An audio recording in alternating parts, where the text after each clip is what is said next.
جس عورت کا ذکر ہم کرنے لگے ہیں، یہ عورت اس عظیم انسان کی بیوی ہے جسے اللہ نے اپنا خلیل کہا ہے۔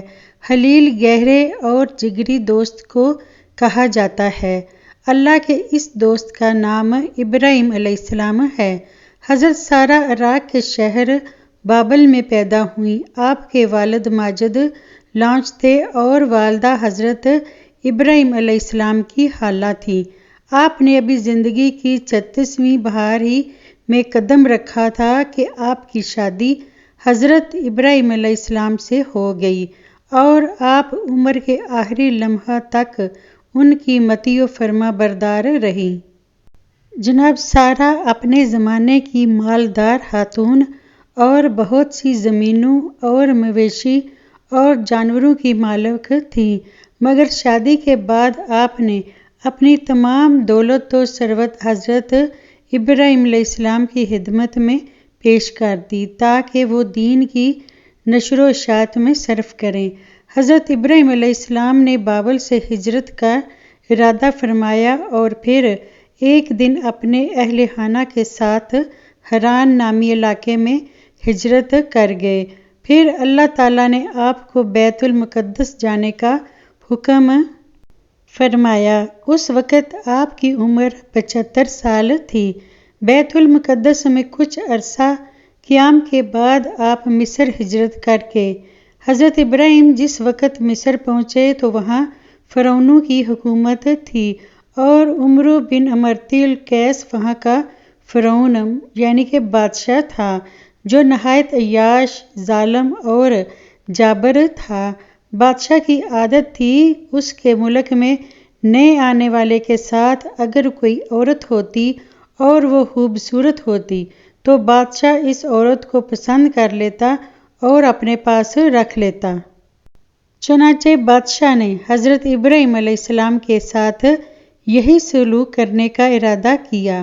حضرت ابو ہریرہ رضی اللہ تعالیٰ عنہ روایت کرتے ہیں کہ نبی کریم صلی اللہ علیہ وآلہ وسلم نے فرمایا، ابراہیم علیہ السلام نے سارہ رضی اللہ تعالیٰ عنہا کے ساتھ نمرود کے ملک سے ہجرت کی تو ایک ایسے شہر میں پہنچے جہاں ایک بادشاہ رہتا تھا۔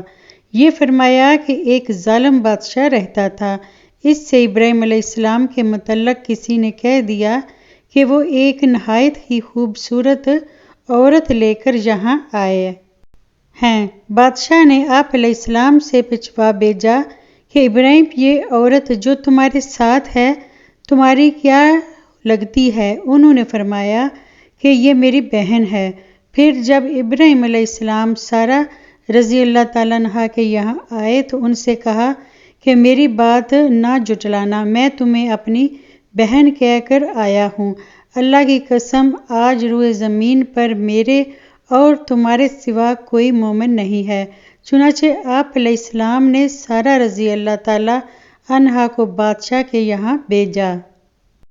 بادشاہ نے اس قدر حسین عورت کو دیکھا تو برائی کا ارادہ کر کے انہیں پکڑنے لگا تو اس وقت سارہ رضی اللہ تعالیٰ عنہا نے اللہ کے حضور میں یہ دعا کی کہ اے اللہ، اگر میں تجھ پر اور تیرے رسول ابراہیم علیہ السلام پر ایمان رکھتی ہوں اور اگر میں نے اپنے شوہر کے سوا اپنی شرمگاہ کی حفاظت کی ہے تو مجھ پر ایک کافر کو مسلط نہ کر۔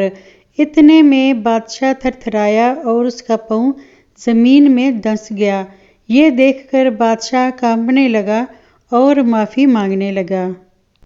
تو سارہ رضی اللہ تعالیٰ عنہا نے پھر وہی دعا کی کہ اے اللہ، اگر یہ مر گیا تو لوگ کہیں گے کہ اسی نے مارا ہے۔ اب دوسری مرتبہ یا تیسری مرتبہ بھی وہ بادشاہ چھوڑ دیا گیا۔ آخر بادشاہ نے اپنے درباریوں کو بلا کر کہنے لگا کہ تم لوگوں نے میرے پاس جو لڑکی بھیجی ہے یہ تو کوئی انسان نہیں ہے، اسے ابراہیم علیہ السلام کے پاس لے جاؤ اور انہیں ہاجرہ کو بھی دے دو۔ پھر سارہ ابراہیم علیہ السلام کے پاس آئے اور ان سے کہا کہ دیکھتے نہیں اللہ نے کافر کو کس طرح ذلیل کیا اور ساتھ میں ایک لڑکی بھی دلوا دی۔ اللہ نے حضرت ابراہیم خلیل اللہ کو 2 عظیم فرزند عطا فرمائے اور دونوں کو ہی نبوت سے سرفراز فرمایا۔ ایک حضرت اسماعیل علیہ السلام جو حضرت ہاجرہ کے بطن سے پیدا ہوئے اور دوسرے حضرت اسحاق جو حضرت سارہ کے بطن سے پیدا ہوئے۔ حضرت اسماعیل کی نسل سے عرب کے تمام قبائل وجود میں آئے۔ آپ کی اولاد میں سے امام انبیاء کا آقائے دو جہاں خاتم النبیین حضرت محمد مصطفیٰ صلی اللہ علیہ وآلہ وسلم دنیا میں رونق افروز ہوئے، جبکہ حضرت اسحاق سے حضرت یعقوب پیدا ہوئے جنہیں اسرائیل بھی کہا جاتا ہے، اور اسی لیے ان کی نسل کو بنی اسرائیل کہتے ہیں۔ بنی اسرائیل میں سے جو انبیاء دنیا میں مبعوث ہوئے ان کی تعداد بہت زیادہ ہے، تاہم بنی اسرائیل میں نبوت کا سلسلہ حضرت عیسیٰ علیہ السلام پر ختم ہوا۔ حضرت ابراہیم علیہ السلام کی اہلیہ حضرت سارہ رضی اللہ تعالیٰ عنہا کا انتقال 127 برس کی عمر میں ہوا۔ حضرت ابراہیم علیہ السلام نے ان کی تدفین سرزمین کنعان کی بستی ہیبرون میں کی۔